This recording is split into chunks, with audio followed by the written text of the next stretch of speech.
Good evening dear students. IMA के digital platform पर आप सबका स्वागत है। और बोर्ड एग्जाम्स के लिए चल रही सीरीज में आज मैं बोर्ड का ही एक नया चैप्टर लेके आ रहा हूं आपके सामने। और आज अपन डिस्कस करेंगे जैव प्रौद्योगिकी एवं इसके अनुप्रयोग। हिंदी मीडियम वाले बच्चों के लिए अपन सवालों के रूप में ये पूरा का पूरा पाठ क्या करने वाले हैं, डिस्कस करने वाले हैं। ठीक, तो बिना समय खराब किए हुए चैप्टर की तरफ बढ़ते हैं, जो कि है जैव प्रौद्योगिकी एवं इसके अनुप्रयोग। सबसे पहली बात ध्यान रखनी है कि ये जो चैप्टर है वो बोर्ड में कितने मार्क्स का है? 4 मार्क्स का है। और इस चैप्टर में से निबंधात्मक प्रश्न जो है वो नहीं आएगा। इससे एमसीक्यूज आएंगे, रिक्त स्थान आएंगे, अति लघुतरात्मक आएंगे, लेकिन निबंधात्मक प्रश्न एक भी नहीं आएगा। तो अपन ऐसे ही सवालों की क्या करेंगे? प्रैक्टिस करेंगे। सही, तो देखें, पहला सवाल यहां पर आता है कि जीएम पादप और पारजीनी पादपों में क्या अंतर है? तो क्या अंतर है, सुनो। कि ऐसे जीव जिनके अंदर डीएनए को क्या किया गया हो? रूपांतरित किया गया हो, या डीएनए के क्रम में परिवर्तन किया गया हो, तो उन्हें तो क्या बोलेंगे? जीएम पादप। और जिनके अंदर बाहर से कोई जीन निवेशित की गई है, तो ऐसे जीवों को अपन क्या बोलेंगे? पारजीनी जीव। तो सबसे पहला तो सवाल यह है कि जीएम क्या होते हैं बेटा? तो जीएम का पूरा नाम ध्यान रखना है, आनुवांशिक रूपांतरित पादप। और बोले आनुवांशिक रूपांतरित पादप क्या है? तो ऐसे पादप जिनके अंदर डीएनए को क्या किया गया हो? रूपांतरित किया गया हो, या डीएनए के क्रम में परिवर्तन किया गया हो, उन्हें ही क्या बोलेंगे? आनुवांशिक रूपांतरित पादप बोलेंगे। तो आनुवांशिक रूपांतरित पादप का मतलब है वह पादप जिनके डीएनए में परिवर्तन या क्या किया गया हो बेटा? रूपांतरण किया गया हो। सही। अब इसी में एक बिंदु और पूछा है कि पारजीनी पादप क्या होते हैं? तो सुनो, पारजीनी पादप क्या है? तो ऐसे पादप जिनमें कोई बाह्य जीन निवेशित की गई हो, उन्हें ही अपन क्या बोलेंगे? पारजीनी पादप। तो पारजीनी पादप का सीधा सा मतलब है बेटा कि वह पादप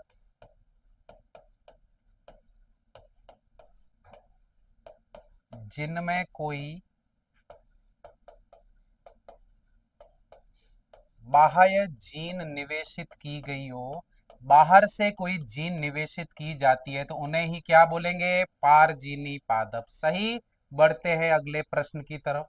अब देखो, अगला प्रश्न है कि सुनहरे चावल में निवेशित जीन का आपको क्या बताना है? नाम बताना है, और साथ में इसका महत्व भी बताना है। तो सुनो, सुनहरे चावल जो है, इसमें बीटा कैरोटीन की जीन निवेशित की गई। कौन सी?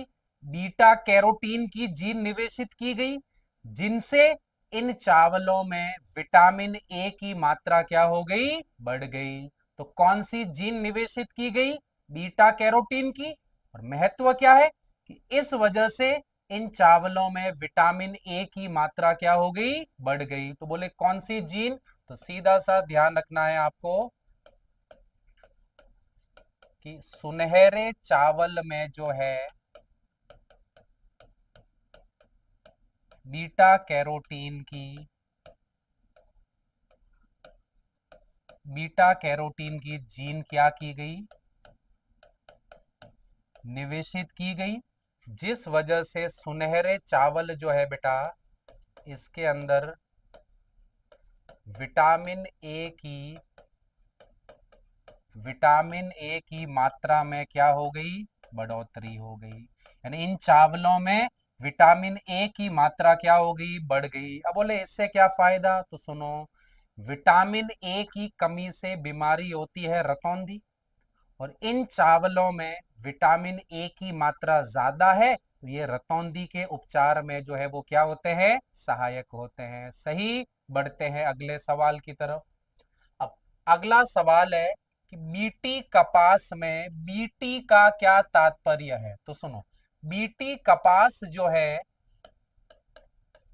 इस बीटी कपास में जो बीटी है बेटा, बीटी का तात्पर्य एक जीवाणु से है, और बीटी का तात्पर्य एक जीवाणु से है जिसका नाम आपको ध्यान रखना है, बेसिलस थुरिंजिएंसिस। ठीक, तो सीधा सवाल पूछा था कि बीटी कपास में बीटी का क्या तात्पर्य है, तो इसमें बीटी का तात्पर्य है बेसिलस थुरिंजिएंसिस, जो कि एक प्रकार का क्या है, जीवाणु है। सही। बढ़ते हैं अगले प्रश्न की तरफ। अब सवाल है कि जीवाणु से जो कीटनाशी प्रोटीन मिलता है, ये कीटनाशी प्रोटीन जीवाणु को हानि नहीं पहुंचाता, परंतु कीटों को क्या करता है, हानि पहुंचाता है। क्यों? जीवाणु से जो कीटनाशी प्रोटीन मिलते हैं, ये जीवाणु को हानि नहीं पहुंचाते, लेकिन कीटों को हानि पहुंचाते हैं। क्यों? तो बहुत ही महत्वपूर्ण प्रश्न है, इधर सुनना। तो एक जीवाणु आपको याद रखना है, कौन सा बेटा, बेसिलस थुरिंजिएंसिस। ठीक, बेसिलस थुरिंजिएंसिस क्या है बेटा, जीवाणु है। और ये जीवाणु क्या करता है, ये जीवाणु कीटनाशी प्रोटीन का क्या करता है, निर्माण करता है। और ये जो कीटनाशी प्रोटीन है बेटा, ये कीटनाशी प्रोटीन लेपिडोप्टेरा, डिप्टेरा, और इसके साथ साथ कौन सा बेटा, कोलियोप्टेरा गण के जो कीट है, इन कीटों के विरुद्ध क्या करता है, कार्य करता है। कि जीवाणु से जो प्रोटीन मिलता है, ये प्रोटीन इन कीटों के विरुद्ध क्या करता है, कार्य। लेकिन ये जो प्रोटीन है, ये प्रोटीन जीवाणु को किसी तरह की हानि नहीं पहुंचाता है। अब बोले ऐसा क्यों? तो सुनो, ये प्रोटीन जीवाणु के अंदर क्या होता है, निष्क्रिय होता है। जीवाणु के अंदर क्या होता है, निष्क्रिय। लेकिन जैसे ही कीट की मध्य नाल में पहुंचता है, तो कीट की मध्य नाल में क्षारीय माध्यम होता है, और क्षारीय माध्यम के कारण ये क्या हो जाता है, सक्रिय। और सक्रिय होने के बाद कीट की मध्य नाल में छिद्र उत्पन्न कर देता है, जिस वजह से कीटों की क्या हो जाती है, मृत्यु। बोले कीटों को ही नुकसान पहुंचाता है, जीवाणु को नहीं। क्यों? क्योंकि जीवाणु के अंदर ये क्या होता है, निष्क्रिय। और कीट के शरीर में जाते ही कीट की मध्य नाल में क्षारीय माध्यम होता है, और क्षारीय माध्यम के कारण ये सक्रिय होता है, और सक्रियण के बाद कीट की मध्य नाल में छिद्र उत्पन्न करता है, जिससे कीट की क्या हो जाती है, मृत्यु। तो बोले जीवाणु को नुकसान नहीं पहुंचाता। तो ध्यान देखना इधर कि जीवाणु में यह प्रोटीन क्या होता है, निष्क्रिय। लेकिन ध्यान रखना इधर किसमें, कीट की मध्य नाल में उपस्थित क्षारीय माध्यम के कारण ये क्या हो जाता है, सक्रिय। और सक्रिय होने के बाद कीट की मध्य नाल में क्या करता है, छिद्र उत्पन्न करता है। मध्य नाल में छिद्र उत्पन्न करता है, जिस कारण जो है कीट की क्या हो जाती है, मृत्यु हो जाती है। सही। बढ़ते हैं अगले प्रश्न की तरफ। अब देखो इधर अगला सवाल है, बायोपायरेसी क्या है और इसको रोकने के लिए क्या उपाय किया गया है। तो सुनो, क्या है बायोपायरेसी। किसी भी जैविक उत्पाद का किसी भी जैविक उत्पाद का कोई व्यक्ति या कोई मल्टीनेशनल कंपनी बिना उसके निर्माता को भुगतान किए हुए या बिना निर्माता की स्वीकृति के अगर गैर कानूनी प्रयोग करती है तो इसी को क्या बोलेंगे? बायोपायरेसी। सारे शब्दों को वापिस जोड़ के सुनना कि किसी जैविक उत्पाद का कोई व्यक्ति या कोई मल्टीनेशनल कंपनी बिना उसके निर्माता की स्वीकृति या बिना उसको भुगतान किए हुए अगर उस उत्पाद का गैर कानूनी प्रयोग करती है तो उसी को क्या बोलेंगे? बायोपायरेसी। तो बोले बायोपायरेसी क्या है, तो सुने इधर। किसी जैविक उत्पाद का किसी जैविक उत्पाद का किसी व्यक्ति या मल्टीनेशनल कंपनी द्वारा बिना उसके बिना निर्माता को भुगतान किए या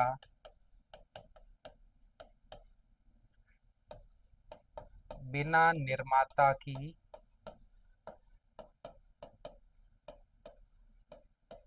स्वीकृति के गैर कानूनी प्रयोग करना, इसी को क्या बोलते हैं? बायोपायरेसी। और बोले इसको रोकने के लिए क्या करते हैं? तो इसको रोकने के लिए बायो पेटेंट दिए जाते हैं। क्या दिए जाते हैं? तो अगर इसको रोकना है तो इसको रोकने हेतु जो है क्या दिए जाते हैं? इसको रोकने के लिए बायो पेटेंट जो है वो क्या किए जाते हैं? दिए जाते हैं। सही। तो एक बार वापस सुन लेना, ये परिभाषा कई बार आती है। क्या होती है बायोपायरेसी? कि किसी जैविक उत्पाद का अगर कोई व्यक्ति या कोई कंपनी बिना उसके निर्माता की परमिशन और बिना निर्माता को भुगतान किए हुए अगर उसका गैर कानूनी प्रयोग करती है तो इसी को क्या बोलते हैं? बायोपायरेसी। और इसको रोकने के लिए क्या दिए जाते हैं? बायो पेटेंट दिए जाते हैं। सही। बढ़ते हैं अगले सवाल की तरफ। अब अगला सवाल है, जीईएसी का पूरा नाम लिखिए। अब देखो क्या है जीईएसी, तो पूरा नाम आपको ध्यान रखना है, जेनेटिक इंजीनियरिंग अप्रूवल कमेटी। पूरा नाम है जेनेटिक इंजीनियरिंग अप्रूवल कमेटी। अब यहाँ पे तो पूरा नाम पूछा है, लेकिन मैं आपसे पूछ रहा हूं ये है क्या? तो सुनो, भारत सरकार द्वारा गठित की गई ये क्या है? कमेटी है। भारत सरकार द्वारा गठित की गई ये कमेटी है जो कि जीएम से संबंधित खोज या जीएम को विकास करने के लिए स्वीकृति क्या करती है? प्रदान करती है।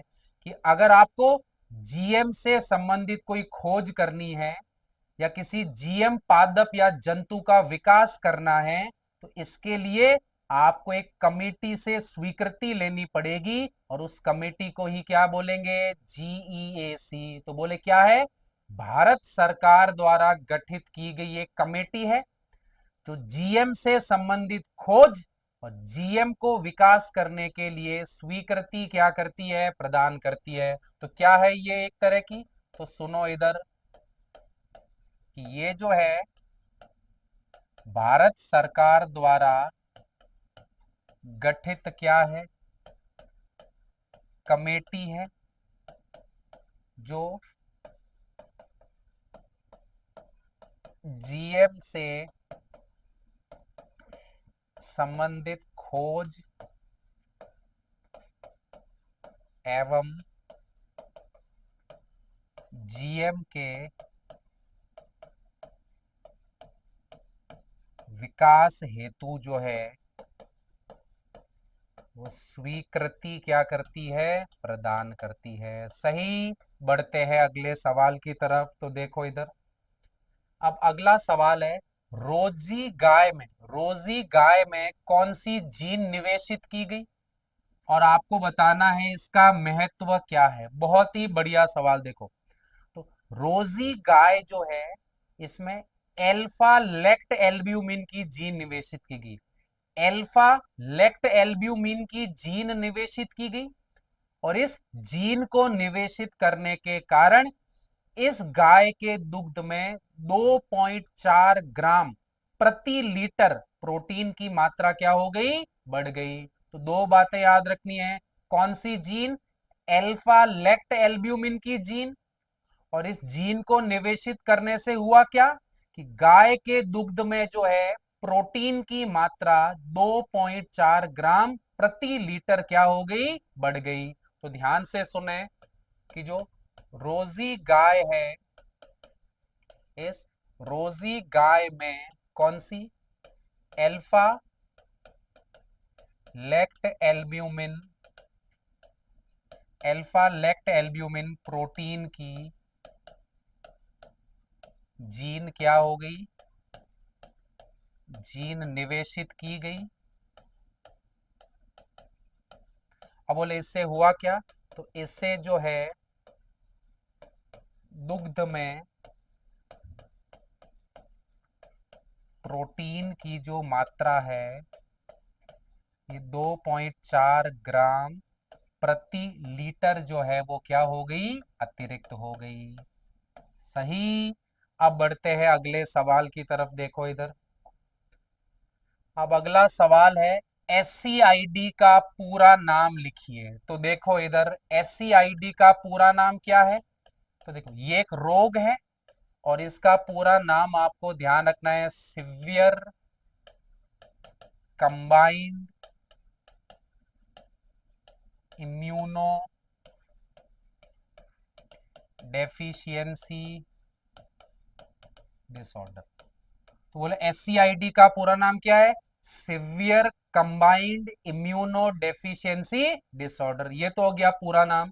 अब यहाँ पे एक और सवाल पूछा है कि ये रोग किस एंजाइम की कमी से होता है। बहुत बहुत ज्यादा इंपॉर्टेंट है। तो यह रोग किस एंजाइम की कमी से होता है? तो इस रोग के होने का कारण है, तो ध्यान रखना, ये जो रोग है वो एडीए एंजाइम, ठीक है ना। और एडीए का पूरा नाम भी परीक्षा में याद रखना है, एडिनोसिन डी एमिनेस एंजाइम। ये रोग जो है एडीए एंजाइम की कमी से होता है। अब ये तो लिख दिया एंजाइम की कमी से होता है। अब पूछे इस रोग में होता क्या है, तो सुनो, इस रोग में एडीए एंजाइम की हो जाती है कमी, और एडीए की कमी होने के कारण व्यक्ति के अंदर बी और टी लिम्फोसाइट का निर्माण नहीं होता, और बी और टी लिम्फोसाइट नहीं बनते हैं, इसीलिए व्यक्ति का प्रतिरक्षा तंत्र क्या हो जाता है, कमजोर हो जाता है। तो बोले होगा क्या इस रोग में? तो एडीए एंजाइम की कमी हो जाती है, और इस एंजाइम की कमी होने के कारण जो है व्यक्ति में बी तथा किसका बेटा, व्यक्ति में जो है बी तथा टी लिम्फोसाइट का निर्माण नहीं होता, जिस वजह से व्यक्ति का जो प्रतिरक्षा तंत्र है, ये प्रतिरक्षा तंत्र क्या हो जाता है, कमजोर हो जाता है। सही। तो इसमें एडीए एंजाइम की कमी हो जाती है, जिस वजह से व्यक्ति में बी और टी लिम्फोसाइट नहीं बनते हैं, और व्यक्ति का प्रतिरक्षा तंत्र क्या हो जाता है, कमजोर हो जाता है। अब सवाल पूछे कि इस रोग के उपचार में कौन सी तकनीक काम में आती है, उसका वर्णन कीजिए। तो इस रोग के उपचार में जो तकनीक काम में ली जाती है बेटा, उस तकनीक को अपन बोलेंगे जीन थेरेपी।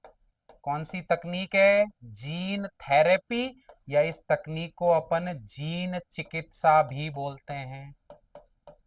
तो यहां से बनता है एक बहुत ही बढ़िया सवाल, जीन चिकित्सा की सहायता से कौन से रोग का उपचार किया गया? तो जीन चिकित्सा की सहायता से कौन से रोग का उपचार किया गया? SCID। सही। अब एक सवाल ये भी बनता है कि जीन चिकित्सा होती क्या है? तो क्या होता है, तो सुनो। किसी भी अक्रियाशील किसी भी अक्रियाशील या उत्परिवर्तन वाले जीन को, उत्परिवर्तन वाला जीन मतलब जिस जीन में किसी प्रकार का उत्परिवर्तन हो गया है, तो किसी भी अक्रियाशील या उत्परिवर्तन वाले जीन को क्रियाशील जीन से अपन क्या करते हैं, प्रतिस्थापित कर देते हैं। तो इसी को क्या बोलेंगे? Gene therapy. वापस सुनना। किसी भी अक्रियाशील या उत्परिवर्तित जीन को किसी क्रियाशील जीन से अपन बदल देते हैं, तो इसी को अपन क्या बोलेंगे? Gene therapy. तो बोले जीन थेरेपी क्या है, तो सुनो इधर कि किसी अक्रियाशील या मैं बोलूं उत्परिवर्तित जीन को किससे बेटा? क्रियाशील जीन से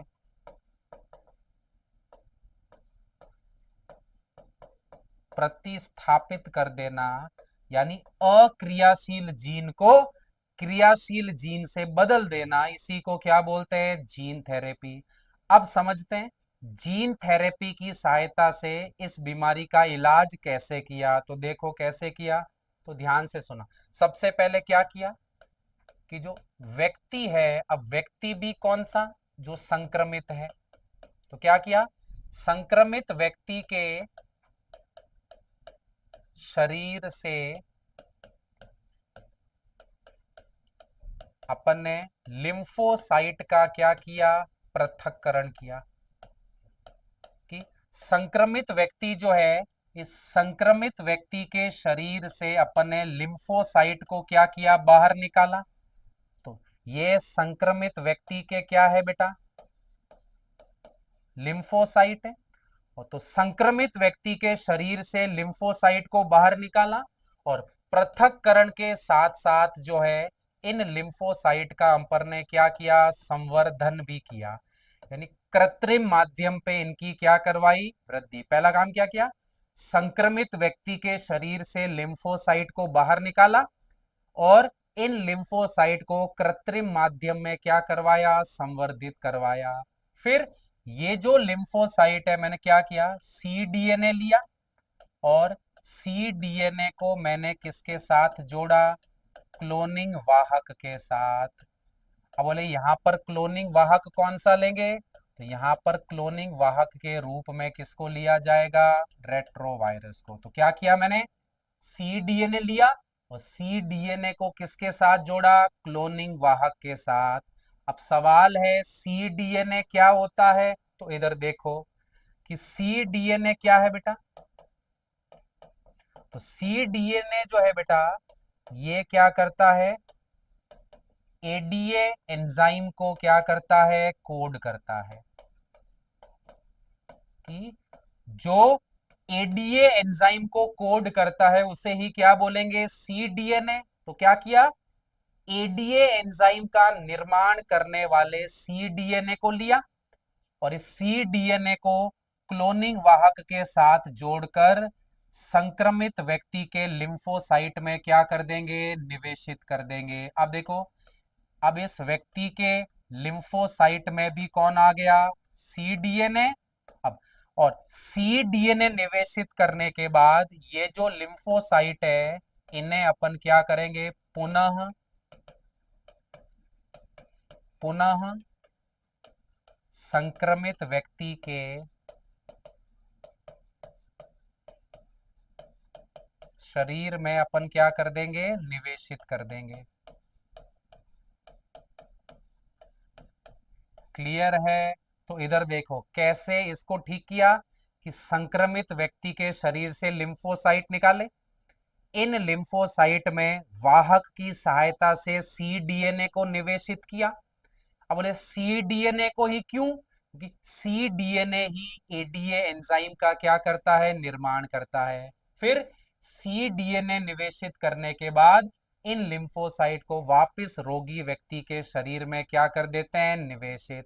अब इन लिम्फोसाइट के अंदर सी डीएनए उपस्थित है तो इनमें एडीए एंजाइम का भी निर्माण होगा, और एडीए का निर्माण होगा तो अब इनमें एडीए की कमी नहीं होगी। सही। बढ़ते हैं अगले प्रश्न की तरफ।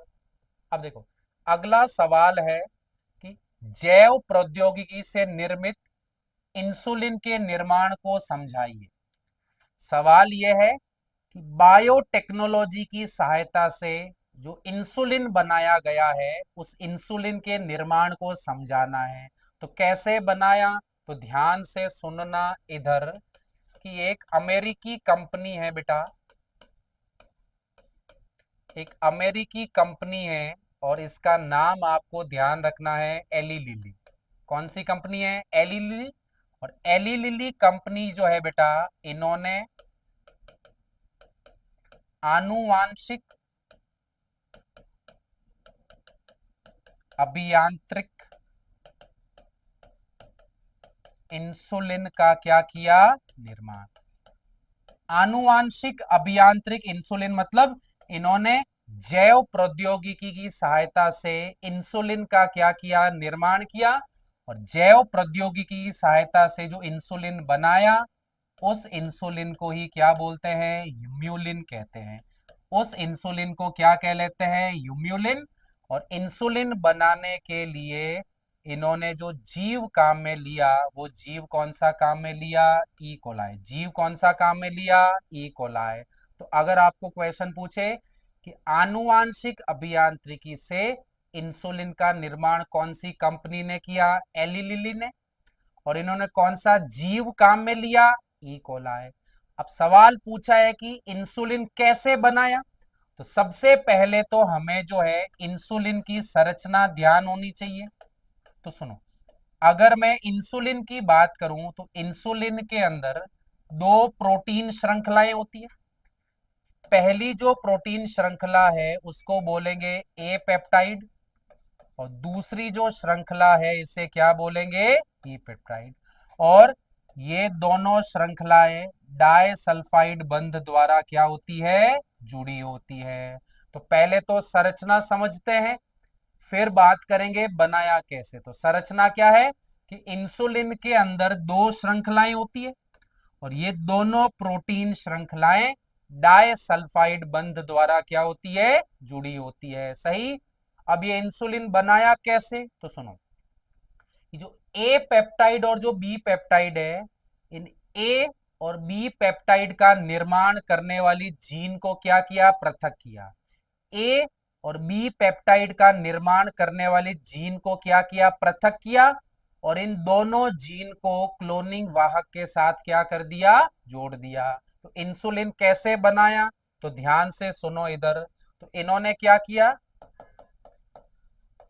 ए पेप्टाइड की जीन ली और इसके साथ साथ कौन सी बेटा, बी पेप्टाइड की जीन ली। और ए पेप्टाइड की जो जीन है इसको किसके साथ जोड़ा इन्होंने, क्लोनिंग वाहक के साथ। और बी पेप्टाइड की जीन को भी किसके साथ जोड़ा, क्लोनिंग वाहक के साथ। और क्लोनिंग वाहक के साथ जोड़ने के बाद इन दोनों जीन को इन्होंने परपोषी कोशिका में क्या कर दिया, स्थानांतरित कर दिया। ये कौन सी कोशिका है बेटा, परपोषी कोशिका। और यहाँ पे परपोषी कोशिका के रूप में किसको लिया जाता है, ई कोलाई को। तो ए और बी पेप्टाइड का निर्माण करने वाली जीन को क्लोनिंग वाहक की सहायता से परपोषी कोशिका में क्या कर देते हैं, स्थानांतरित। अब क्या देखो कि जो परपोषी कोशिका है इसमें कौन सी जीन आ गई, इसमें ए पेप्टाइड की जीन आ गई। और साथ में कौन सी जीन है बेटा, बी पेप्टाइड की जीन है। अब सुनो, ए पेप्टाइड की जो जीन है ये आगे चलकर किसका निर्माण करेगी, ए पेप्टाइड का। और बी पेप्टाइड की जो जीन है ये आगे चलकर किसका निर्माण करेगी, बी पेप्टाइड का। फिर क्या करेंगे तो सुनो, फिर इस जीवाणु में से इस दोनों पेप्टाइड श्रृंखलाओं को क्या करते हैं, बाहर निकालते हैं। तो देखो बाहर निकालेंगे तो ये मेरे पास कौन सी श्रृंखला आ गई, ए पेप्टाइड। और यहां पर कौन सी आ गई बेटा, बी पेप्टाइड। फिर जीवाणु में से दोनों पेप्टाइड श्रृंखलाओं को पृथक करते हैं और कृत्रिम रूप से इनके बीच में डाई सल्फाइड बंध का क्या कर देते हैं, निर्माण कर देते हैं। और डाई सल्फाइड बंध बनने से ये जो संरचना बन के आएगी, यही आपका क्या होगा, इंसुलिन होगा। और ये इंसुलिन जैव प्रौद्योगिकी की सहायता से बनाया गया है, इसीलिए इसे अपन ह्यूम्यूलिन भी कहते हैं। सही। अब एक और सवाल है कि प्राक इंसुलिन और परिपक्व इंसुलिन में क्या अंतर है, तो देखो इधर। तो एक तरफ तो अपन बात करेंगे प्राक इंसुलिन की, और दूसरी तरफ अपन बात करेंगे बेटा परिपक्व इंसुलिन की। अब क्या अंतर है सुनो, कि इंसुलिन का जो निष्क्रिय रूप होता है उसको बोलते हैं प्राक इंसुलिन, और जो सक्रिय रूप होता है उसको क्या बोलते हैं, परिपक्व इंसुलिन। तो सुनो, प्राक इंसुलिन जो है ये इंसुलिन का क्या है बेटा, निष्क्रिय रूप है। और परिपक्व इंसुलिन जो है ये इंसुलिन का क्या है, सक्रिय रूप है। फिर सुनो, प्राक इंसुलिन जो है इसमें सी पेप्टाइड श्रृंखला जो है वो क्या होती है, उपस्थित। जबकि परिपक्व की बात करूं तो इसके अंदर सी पेप्टाइड श्रृंखला का क्या होगा, अभाव होगा। सही। अब बोले सी पेप्टाइड है क्या, तो थोड़ा विस्तार से देखो। अगर मैं प्राक इंसुलिन की बात करूं तो इसमें तीन श्रृंखलाएं पाई जाती है, तीन श्रृंखलाएं पाई जाती है। एक तो कौन सी होगी, ए पेप्टाइड। दूसरी कौन सी है, बी पेप्टाइड। और तीसरी कौन सी श्रृंखला है बेटे, सी पेप्टाइड। जबकि परिपक्व इंसुलिन की बात करूं तो इसमें केवल दो ही श्रृंखला पाई जाती है। एक तो कौन सी होगी, ए पेप्टाइड। और दूसरी कौन सी होगी, बी पेप्टाइड। और इन दोनों के बीच में डाई सल्फाइड बंध क्या होते हैं, उपस्थित होते हैं। सही। तो प्राक इंसुलिन और परिपक्व इंसुलिन में क्या अंतर है, क्लियर है। बढ़ते हैं अगले सवाल की तरफ। देखो इधर, अब अगला सवाल है, क्राई फर्स्ट एबी और क्राई सेकेंड एसी जो है ये किसके लिए प्रतिरोधकता लेके आते हैं। तो ये एक कीट के लिए प्रतिरोधकता लेके आते हैं जिसको बोलते हैं कॉर्न बोरर। कौन सा कीट, याद रखना है, कॉर्न बोरर। फिर बोला है क्राई सेकेंड एबी और क्राई फर्स्ट एबी जो है ये किसके लिए प्रतिरोधकता लाते हैं। तो ये जो है बेटा किसके लिए प्रतिरोधकता लाते हैं, कॉटन बॉलवर्म के लिए। किसके लिए, कॉटन बॉलवर्म के लिए। इस पाठ से रिक्त स्थान आएगा। और अगर परीक्षा में ध्यान रखना कोई फंसने वाला सवाल आया तो यहीं से आएगा, कि ये तभी हल होगा जब आपको स्पष्ट रूप से चीजें क्या होगी, याद होगी। सही। बढ़ते हैं अगले प्रश्न की तरफ। अब अगला सवाल है, तंबाकू पादप की जड़ों को प्रभावित करने वाले निमेटोडा का नाम लिखो। तो तंबाकू पादप की जड़ों को प्रभावित करने वाला जो निमेटोडा है उसका नाम आपको ध्यान रखना है बेटे, मेलियोडोगनी इनकॉग्निशिया। क्या है, मेलियोडोगनी इनकॉग्निशिया। ये एक तरह का क्या है बेटा, निमेटोडा है। तो पहला तो सवाल यहीं से कि तंबाकू पादप की जड़ों को कौन सा निमेटोडा प्रभावित करता है, तो कौन सा है, मेलियोडोगनी इनकॉग्निशिया। फिर पूछा है कि पीड़क प्रतिरोधी तंबाकू बनाने में कौन सी तकनीक काम में ली गई। पीड़क प्रतिरोधी तंबाकू मतलब निमेटोड प्रतिरोधी। निमेटोड प्रतिरोधी तंबाकू बनाने के लिए कौन सी तकनीक काम में ली गई? तो आरएनए अंतरशेप तकनीक। कौन सी तकनीक? आरएनए अंतरशेप तकनीक।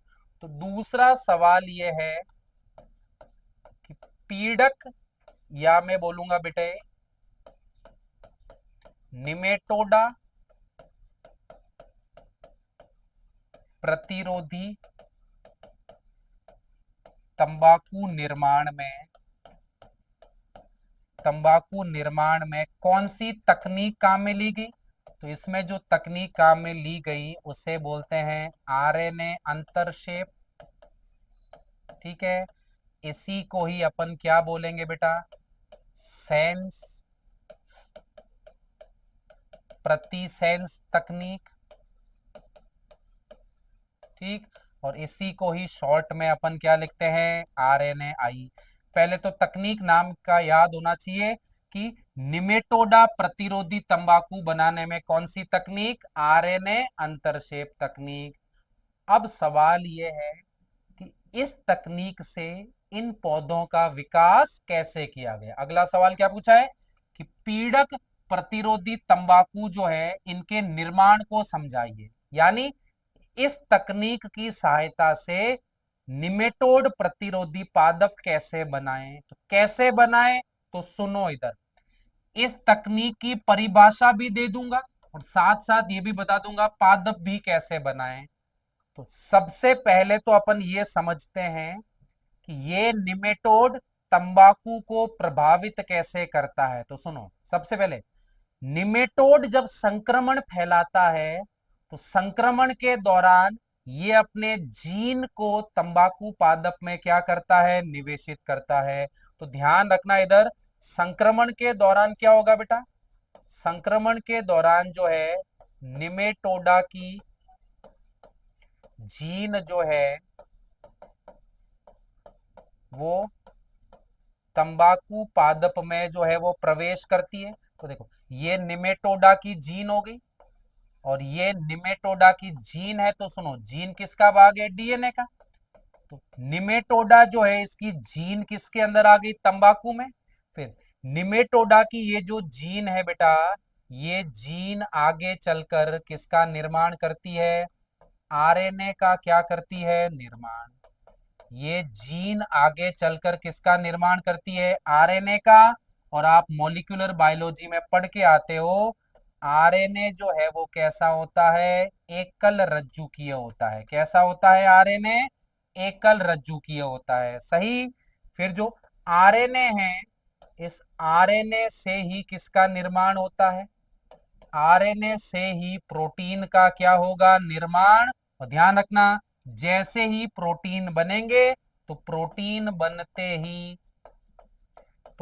बनते ही जड़ों के अंदर जो है निमेटोडा का क्या आ जाएगा? संक्रमण आ जाएगा। तो पहले तो समझते हैं निमेटोडा संक्रमण फैलाता कैसे है, फिर समझेंगे आरएनए अंतरशेप की सहायता से संक्रमण को रोकेंगे कैसे। तो कैसे? देखो कि निमेटोडा की जीन तंबाकू के पादप में जाती है, फिर निमेटोडा की जीन किसका निर्माण करती है? आरएनए का। और आरएनए से क्या बनते हैं? प्रोटीन। और प्रोटीन के बनते ही जड़ों के अंदर क्या हो जाता है? संक्रमण हो जाता है।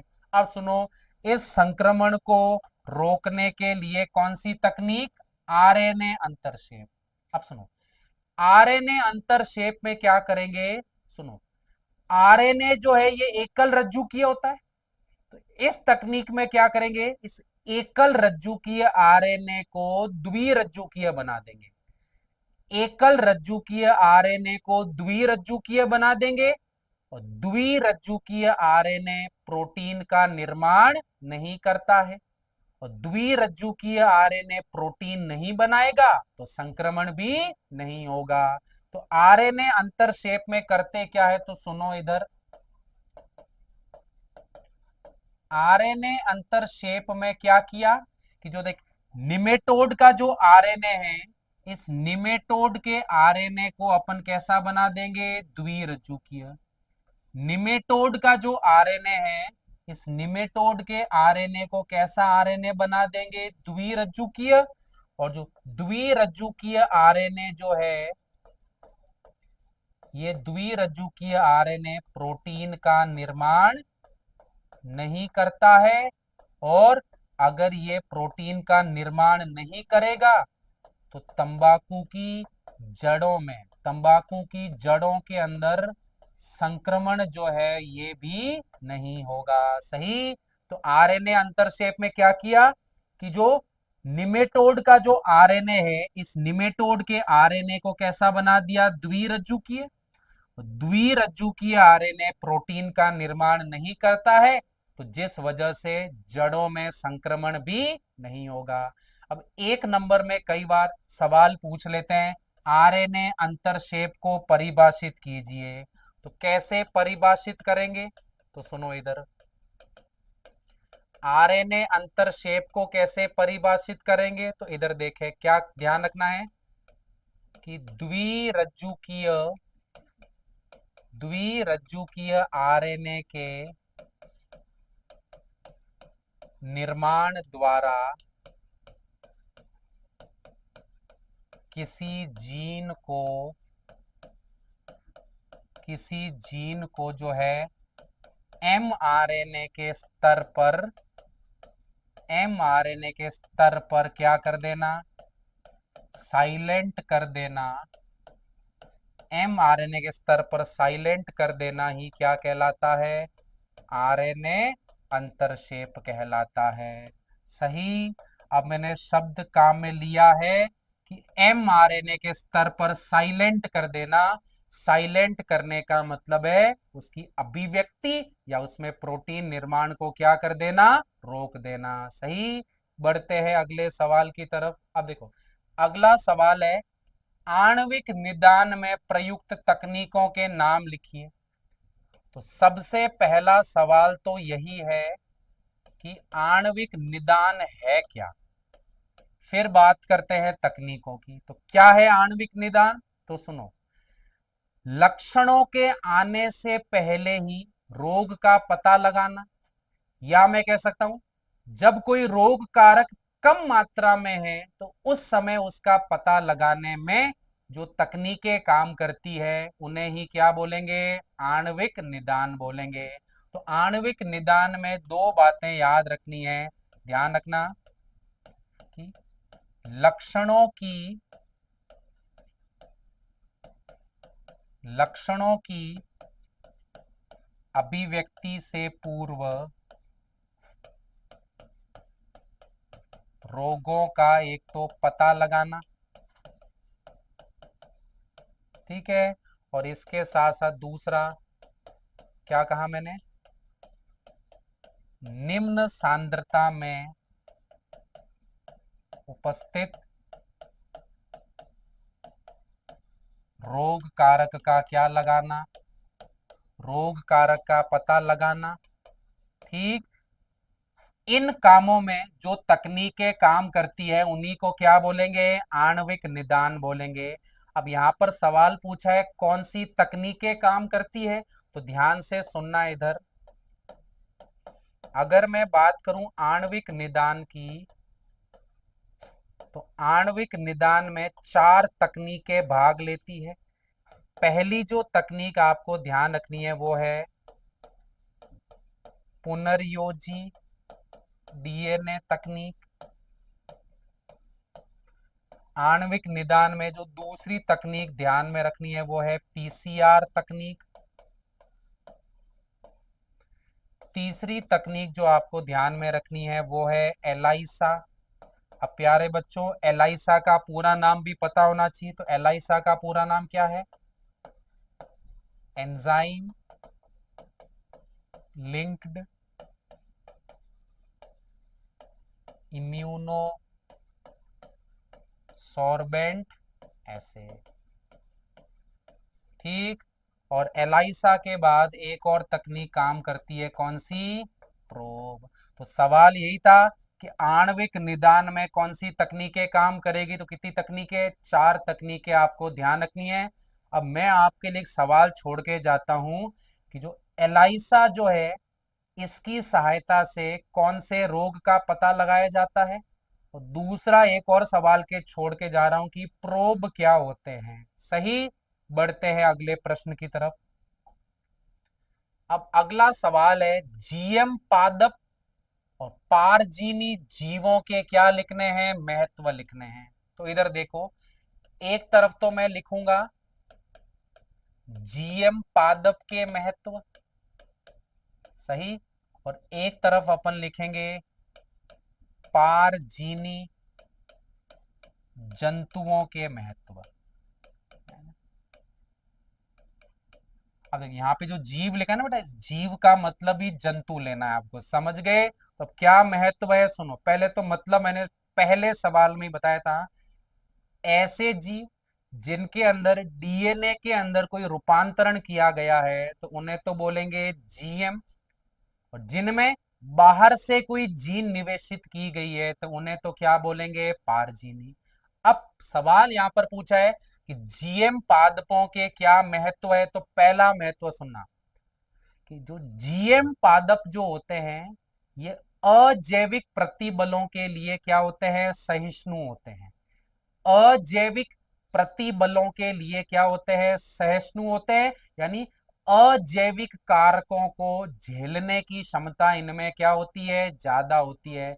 यानी ये तापमान के साथ साथ ठंड को, सूखे को, लवणीयता को भी आसानी से क्या कर लेते हैं, झेल लेते हैं। तो जो जीएम पादप है बेटा, जीएम पादपों में अजैविक प्रतिबलों हेतु क्या होती है बेटा, सहिष्णुता होती है, सही। दूसरा कि सामान्य जो पौधे होते हैं उनको कीट बहुत ज्यादा क्या करते हैं, हानि पहुंचाते हैं। लेकिन जीएम पादप जो होते हैं ये कीटों के लिए भी क्या हो सकते हैं, प्रतिरोधी हो सकते हैं। तो अगर आपको सवाल पूछे अगला महत्व क्या है, तो जो जीएम पादप है वो कीटों के लिए भी क्या हो सकते हैं, प्रतिरोधी हो सकते हैं। तो इधर देखो, जीएम पादप जो है ये कीट, या मैं लिखूंगा पीड़क के लिए क्या होते हैं, प्रतिरोधी होते हैं। और एक उदाहरण आपको ध्यान रखना है, मैंने कहा कीट के लिए प्रतिरोधी और कीट के लिए प्रतिरोधी, एक आप पढ़ के आते हो 12वीं में, कौन सा, बीटी कपास। बीटी कपास जो है ये कीटों के लिए क्या है, प्रतिरोधी, सही। तीसरा कि जो जीएम पादप है इनके अंदर पोषक तत्वों की मात्रा भी क्या हो सकती है, ज्यादा। तो अगर आपको किसी पौधे में पोषक तत्वों की मात्रा बढ़ानी है तो इसलिए भी अपन जीएम पादपों का क्या कर सकते हैं, विकास कर सकते हैं। और मैंने इसी लेक्चर में पढ़ाया है कि पोषक तत्वों की मात्रा बढ़ाने के लिए कौन सा पौधा, सुनहरा चावल। कि सुनहरे चावल में अपन ने बीटा कैरोटीन की जीन निवेशित की, जिस वजह से इनमें विटामिन ए की मात्रा क्या हो गई, बढ़ गई। तो ध्यान रखना, जो जीएम पादप है, जीएम पादपों में जो है पोषक तत्वों की मात्रा क्या होती है, उच्च होती है। और उसके बाद ध्यान रखना और क्या महत्व है कि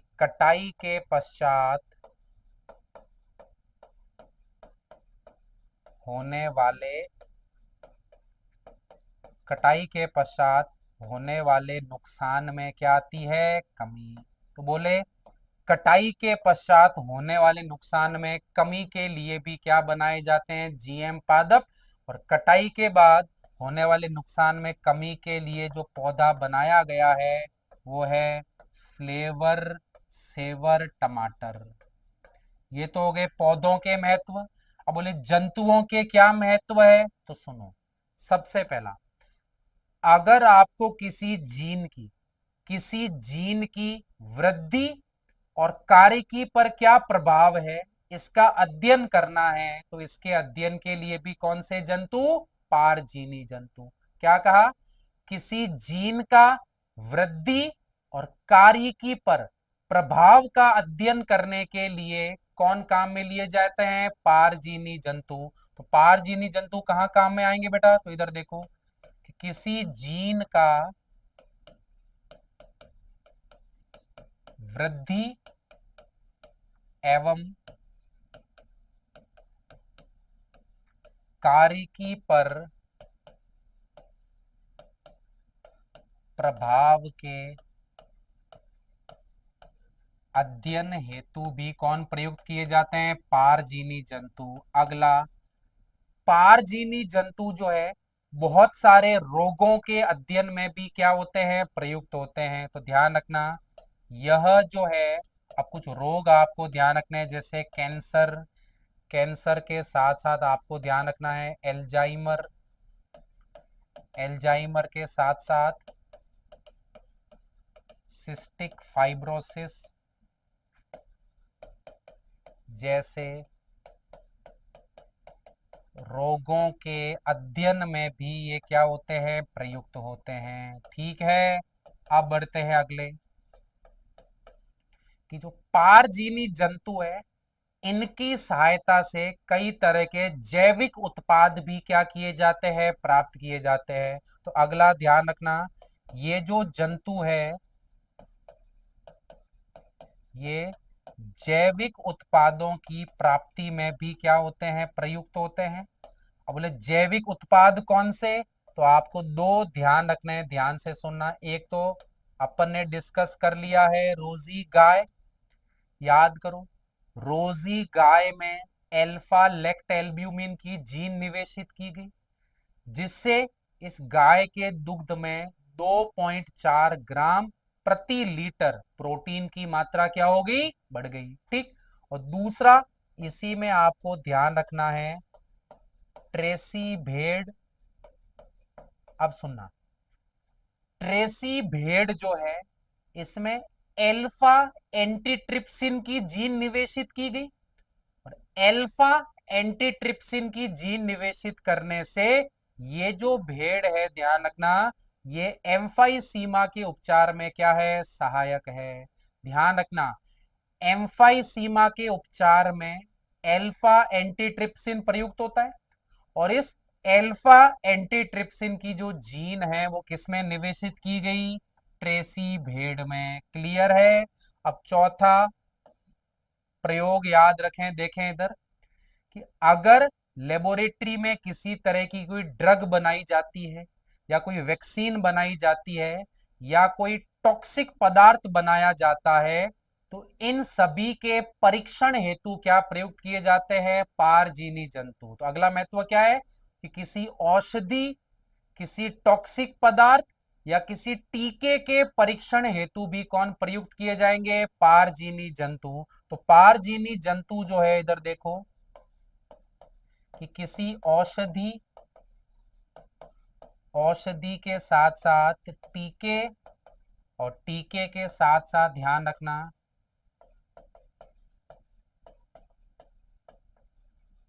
विषाक्त पदार्थों के परीक्षण में भी कौन प्रयुक्त किए जाते हैं? पारजीनी जंतु। सही। तो इस तरह से अपन ने जो है सवालों के रूप में इस पाठ को क्या कर लिया? पूरा का पूरा पढ़ लिया। अब अगले लेक्चर में जो है एक नए पाठ के साथ हाजिर होंगे। तब तक उम्मीद करता हूं आप अपनी पढ़ाई को इसी तरह से क्या रखेंगे? जारी रखेंगे।